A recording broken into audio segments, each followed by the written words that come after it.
I do want to ask you about something that's come up in the last couple of days. This was a post from President Trump about this upcoming election just weeks away. He said, when I win, those people who cheated, and then he lists donors, voters, election officials, he says will be prosecuted to the fullest extent of the law, which will include long-term prison sentences. One of your campaign's top lawyers responded saying, we won't let Donald Trump intimidate us. We won't let him suppress the vote. Is that what you believe he's trying to do here? Donald Trump was fired by 81 million people. So let's be clear about that. And clearly he is having a very difficult time processing that.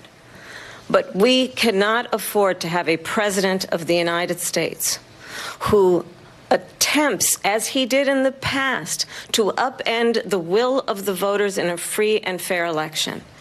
And I'm going to tell you that I have traveled the world as Vice President of the United States, and world leaders are laughing at Donald Trump.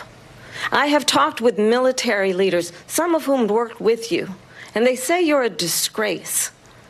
And when you then talk in this way in a presidential debate and deny what over and over again are court cases you have lost because you did, in fact, lose that election, it leads one to believe that perhaps we do not have in the candidate to my right the temperament or the ability to not be confused about fact.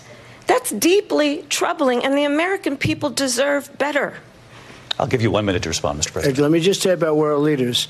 Viktor Orban, one of the most respected men, they call him a strong man. He's a tough person, smart, Prime Minister of Hungary. They said, why is the whole world blowing up? 3 years ago it wasn't. Why is it blowing up?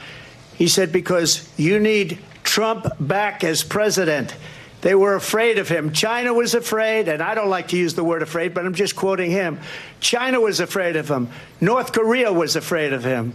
Look at what's going on with North Korea, by the way. He said Russia was afraid of him. I ended the Nord Stream 2 pipeline, and Biden put it back on day one, but he ended the XL pipeline.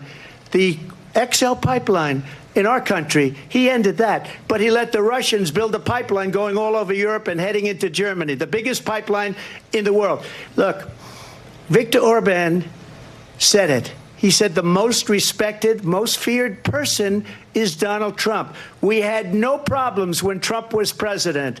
But when this weak, pathetic man that you saw at a debate just a few months ago, that if he weren't in that debate, he'd be running instead of her. She got no votes. He got 14 million votes. What you did, you talk about a threat to democracy.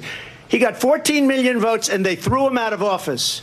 And you know what? I'll give you a little secret. He hates her. He can't stand her. But he got 14 million votes. They threw him out. She got 0 votes. And when she ran, she was the first one to leave because she failed.